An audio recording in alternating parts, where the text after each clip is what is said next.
अस्सलाम वालेकुम प्यारे बच्चों, कैसे हैं आप सब। उम्मीद है आप सब खैरियत से होंगे और जो काम आपको दिया गया है वो आप काम बहुत अच्छे से कर रहे हैं। बहुत अच्छी बात है क्योंकि एग्ज़ाम बिल्कुल सर पे हैं।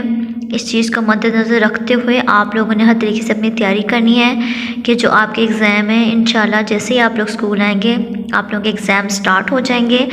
तो इसीलिए आप लोगों की एग्ज़ाम की तैयारी बेहतर करवाने के लिए हमने वीडियो लेक्चर्स बनाए हैं ताकि आप लोगों की जो भी कमी बेशी रहती हो वो पूरी हो जाए और आप लोग अच्छे तरीके से अपने एग्ज़ाम की तैयारी कर सकें।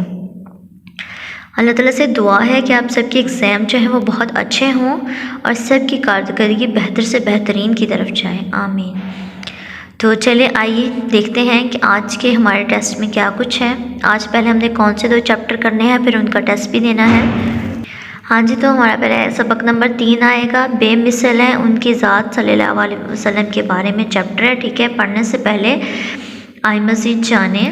इसके बाद ख़ास अल्फाज के मानी, ठीक है।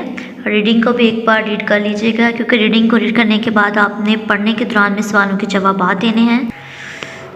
उसके बाद अहम अल्फाज, ठीक है। अल्फाज मानी वाला पेज है। फिर आ जाता है मेरी करने के काम। सबक के मुताबिक दुरुस्त जवाब पर सही का निशान लगाएं। इनमें से जो दुरुस्त है वो भी आपने इसको याद करना है। फिर नीचे खाली जगह को फिल करना है सबक के मुताबिक, ठीक है। नेक्स्ट पेज पे भी उसके 3 खाली जगह मौजूद हैं।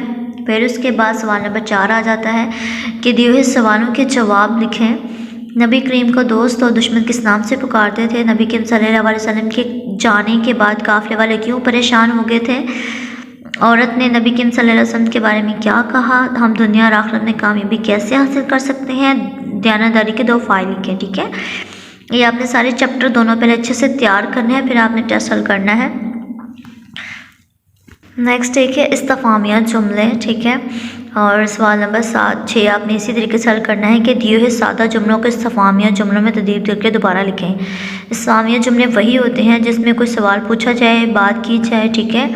आपसे कोई चीज़ पूछी जाए तो वह इस्तिफ़ामिया जुमले कहलाते हैं। उनके लास्ट पे सवालिया निशान लगाते हैं। फिर उसके बाद ये पैराग्राफ दिया गया कि ख़त कशीदा किए हुए मुज़क्कर के मोनस और मोनस के मुज़क्कर लिख कर खाली जगह पूर करें। तो ये जो ख़त कशीदा किए हुए इनके आपने, अगर ये मुज़क्कर है तो इसका मोनस लिख देना, अगर ये मोनस है तो इसका मुज़क्कर लिख देना, ठीक है।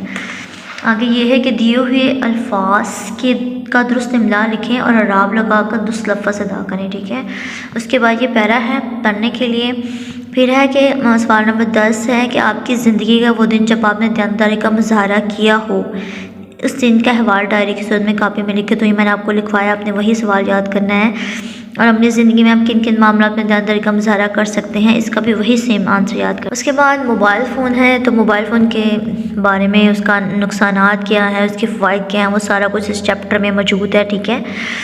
और पढ़ने से पहले है, फिर आए मज़ीद जाने हैं, फिर ख़ास अल्फाज को भी आपने याद करना है। उसके बाद आगे आ जाइए नेक्स्ट पेज पे, पढ़ने के दौरान वाले दोनों सवाल, ठीक है।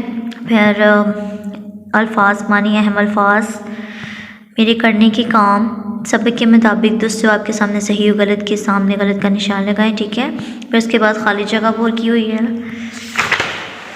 नेक्स्ट देखिए सवालों के जवाब हैं कि फ़ारग वक्त में मोबाइल फ़ोन से क्या काम लिया जा सकता है। मोबाइल फ़ोन का इस्तेमाल किस तरह से किसी हादसे का बायस बन सकता है। मोबाइल फ़ोन इस्तेमाल करने के कोई से 2 आदाब और एक तालिब इल्म मोबाइल फ़ोन से क्या फ़ायदे हासिल कर सकते हैं, ठीक है। और आपस में बातचीत करें, बताएं कि मोबाइल फ़ोन का ज़रूरत से ज़्यादा इस्तेमाल क्यों नहीं करना चाहिए, ठीक है। और एक मुकालमे के ज़रिए से अपने दोस्त को टेलीफोन और मोबाइल फ़ोन में फ़र्क के बारे में बताइए। ये मुकालमा बच्चों मैंने आपको लिखवाया, आपने उसी को तैयार करना है, ठीक है। नेक्स्ट मुनासिब इसमें ज़मीर लिखकर खाली जगह पूर करें। ये सामान डैश दे आओ, सामान उससे दे आओ, ठीक है। इसी के अकॉर्डिंग आपने इसको हल कर लेना है। फिर सवाल नंबर 8 है, अल्फाज के मुतरादिफ की जोड़ियाँ बनानी हैं, ठीक है। और इसमें से आपने जगहों के ज़राए के जो नाम है वो तलाश करके खाली जगहों में लिखने हैं। ये सवाल मैंने आपको लिखवाया हुआ है, जो जो हमारे ज़राए हैं उन सब के बारे में। पैराग्राफ को पढ़ने के बाद सवालों के जवाब देने हैं और फिर कुछ नया लिखें। इसमें सवाल नंबर 5 है कि मोबाइल फ़ोन इस्तेमाल करने के 5 फ़ायदे 5 नुकसानात लिखें। اور آپ کی زندگی کا وہ دن جب آپ نے پہلی مرتبہ موبائل فون کا استعمال کیا، اس دن آپ کے کیا تاثرات تھے، اس دن کا حوال بھی آپ نے کاپی میں لکھنا ہے۔ اور اس کے بعد ٹیسٹ جو ہے ٹھیک ہے، وہ آپ میں پکچرز ساتھ لگا دیتی ہوں، وہ آپ نے دیکھ کے اس کو حل کر کے اور ہمیں دوبارہ سے اپلوڈ کرنا ہے، ٹھیک ہے۔ اپنا خیال رکھیے گا، دعا میں یاد رکھیے گا، فی امان اللہ۔